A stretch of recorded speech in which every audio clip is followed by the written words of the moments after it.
I've heard you say before that you think diversity is a weakness. I just want to ask you why you think diversity is a weakness. Well, think about it. Unity is a strength. Diversity is not. If you're trying to create a team, for example, if you guys want to win the SEC again, of which I am pulling for Texas A&M to win an SEC championship again,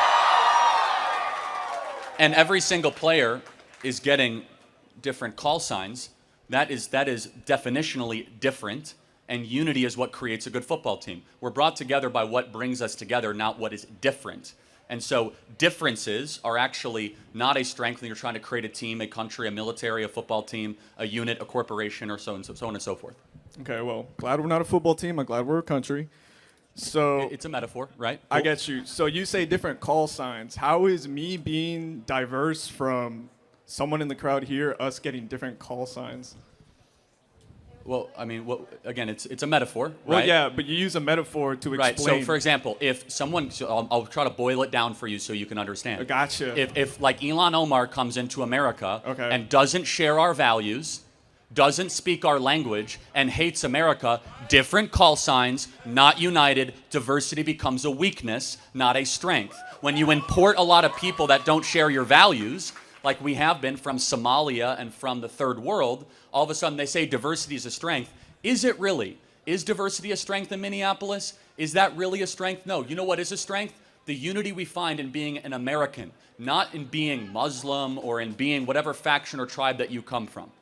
Okay, so basically, like, just to make sure I'm getting this, if we're all united as one thing, It's called not diverse. E pluribus unum. So it's the Latin phrase, out of many one. Okay. So the diversity is our strength is at odds with what's on every one of your dollar bills. On your dollar bill is a phrase, E pluribus unum, which means it doesn't matter your skin color, your background. Our founders did not say diversity is our strength. They said we are all humanity and that is our strength, which is fundamentally different than the phrase diversity is our strength.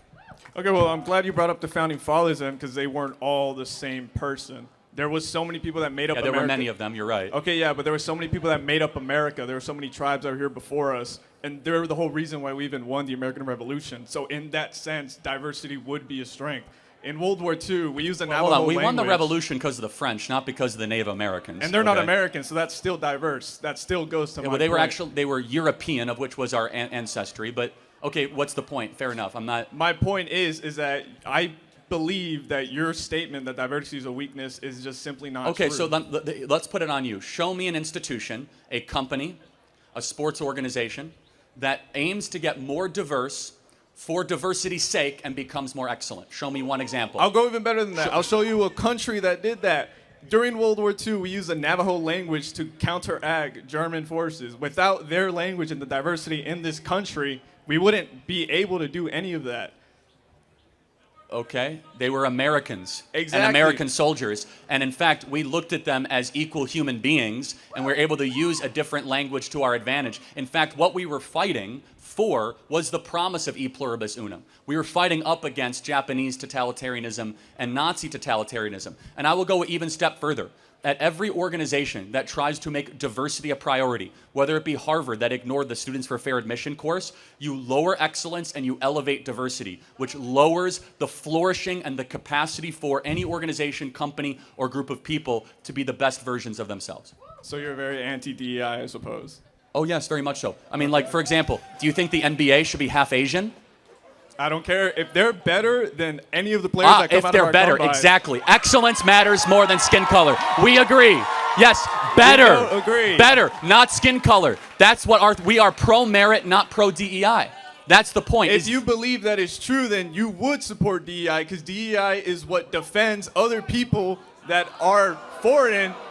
What are you talking about? DEI is literally So- pro-diversity. We need these protections to be able to protect Oh, really? people that are different So from how us. is it that the NBA is 75% black? It's because they're better at basketball than white people generally are. It's not because That's of, because of No, DEI. oh really? What DEI? No, seriously.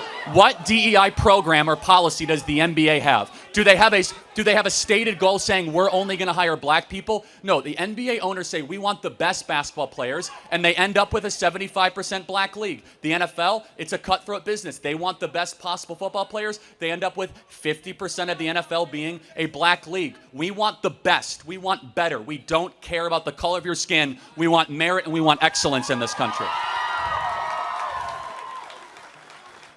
If it wasn't for DEI, we wouldn't be giving other people a chance that aren't American or white. That's the whole point of DEI. No, it's not. Is to give In fact, other people a DEI chance. is at odds with the 14th Amendment. Explain to me. The 14th Amendment says you cannot discriminate based on color, based on race. Actually, it's even more. That's the Civil Rights Act. Going back to the 14th Amendment says, literally at its core, that we have a human equality because we're all human beings. That DEI says, actually, we understand that, but we're going to give more preferences to this skin color over that skin color because diversity is our strength.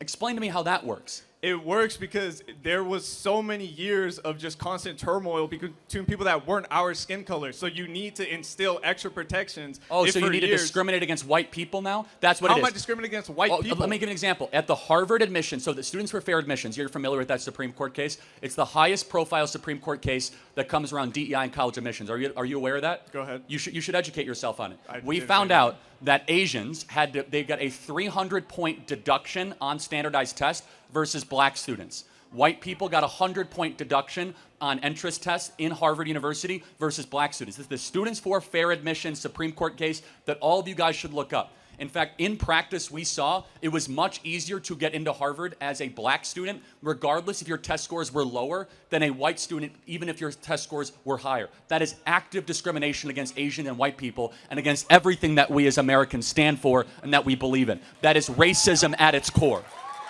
I agree that it is racism. Oh, DEI is racism. Can we agree? I didn't say DEI was racism. No, I just said that's racism. You described something that happened with Harvard admissions. No, in hundreds of schools. Okay, but you brought up Harvard. Because that is the test case. But we saw the documents from hundreds of schools. I'm just going to go off of what you said.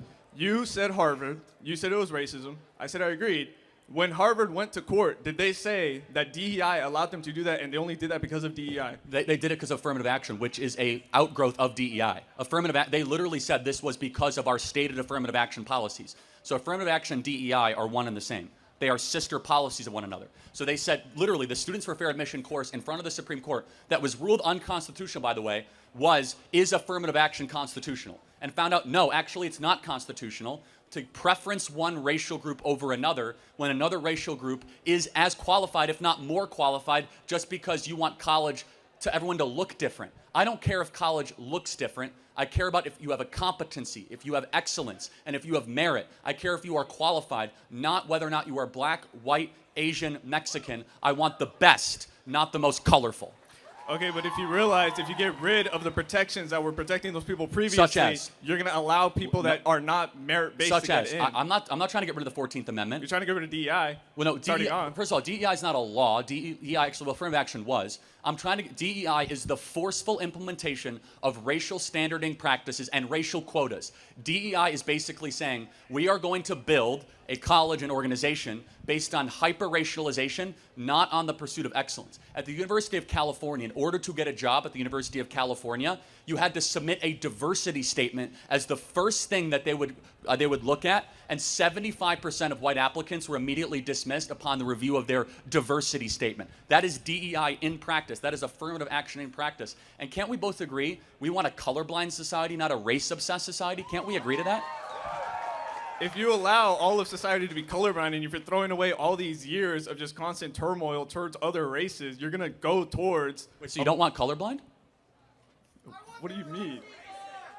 Do you want colorblind? Do you want us to get closer to a society where we care about character, not skin color? Don't you believe that the content of character should matter more than skin color? I believe that you should not be getting rid of protections that are ensuring like what? That tell me what you are talking. You're quite literally getting rid of DEI is not a protection. DEI is an elevation. It's a different thing.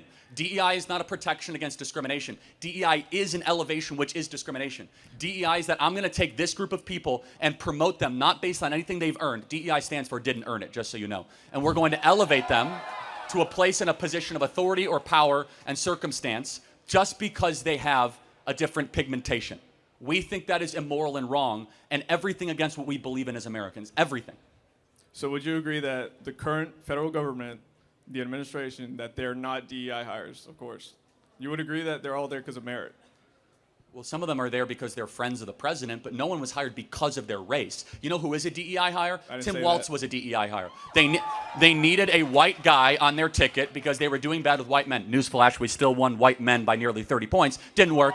And So they literally only chose Tim Walz because of the color of his skin. Kamala Harris was a DEI hire. They said, we need a black woman on our ticket. Ketanji Brown Jackson was a DEI hire. DEI is when you publicly state a criteria where I want a certain race, I want a certain group, I want a certain skin color, certain pigmentation. So can you point to one person in the Trump administration that was hired because of their race? One person? I didn't say because of race. No, that's what DEI is, though. All right, then, but I simply asked, do you believe that they're all there because of their merit, that they all should be there? Yeah, I mean, I've defended all of them, of course. So yes. So what about when Signalgate happened, when you let a reporter Say that again? What about Signalgate, when you let a reporter hear about war plans? Do you think that was merit-based? Well, first of all, we don't even know who did it. So when it's merit-based, you could still make mistakes. Who did it, actually? Who did Signalgate? Who let the reporter in? Tell me. It was freaking Who did Paul. it? Who? What's his name? Who? Yeah, you don't know. Paul. Actually, we don't know. No one actually knows. Could have been Mike Waltz. It could have been his staffer. It could have been Dan Caldwell. We actually don't know. So don't come up here professing to know something you don't know, that it's actually still an active Department of Justice investigation. Number two, what's that contention? That people might make mistakes and errors? Yes. But you know what? Pete Hegseth is much more qualified than Lloyd Austin, because Pete Hegseth was a frontline warrior and fighter on the front lines of our war. In fact, I did not hear a single liberal complain about Lloyd Austin when he was hospitalized without telling anybody for nearly a week, that interrupted the chain of command and the flow of our national security when Joe Biden was president. This is the most qualified cabinet in American history that we have seen. People that have fought the wars, people that have run businesses, people that have done the most consequential decisions ever. It's an anti-DEI administration ever. Where we look at Joe Biden, you had Kamala Harris, that literally has done nothing meaningful in her life, who was only there because she was, a black woman and she fit a specific criteria box. And so we ask the question, when you are trying to build the best, shouldn't the best be the only thing you care about, not the color of one's skin? That is why we are pro-merit and anti-DEI. Oh, so Kamala Harris was a DEI hire then? Yes, they said they needed a person of color on the ticket. I mean, Okay. obviously. Not an attorney, right? You could still be an attorney and be a moron. Okay. I got you. But a businessman can run for president, right? And actually win twice and still be your president, yes. Right. So you believe that someone who was the vice president... Aren't you with Dean and Parker's crew? No. I think you are, actually. No, you're... No. This is... I'm a Dean, you are student. not sending your best. Do you want to see Dean, my ID? you are not sending your best. I'm not You're with not. him. I can't hear you. You're not sending your best. Anyway, last question. You think someone who's a vice president isn't qualified to be president? She shouldn't have been vice president in the first place. Why not? They voted for her. Okay, yes. The point being is that she was a DEI pick. If your argument, if the hill you want to die on, is that Kamala Harris is the best of DEI, good luck with that. I will rest my case. We want merit. You want Kamala Harris. We're going to live in a much better country. Thank you so much. All right. Thank you. No hat. Thank you. No hat.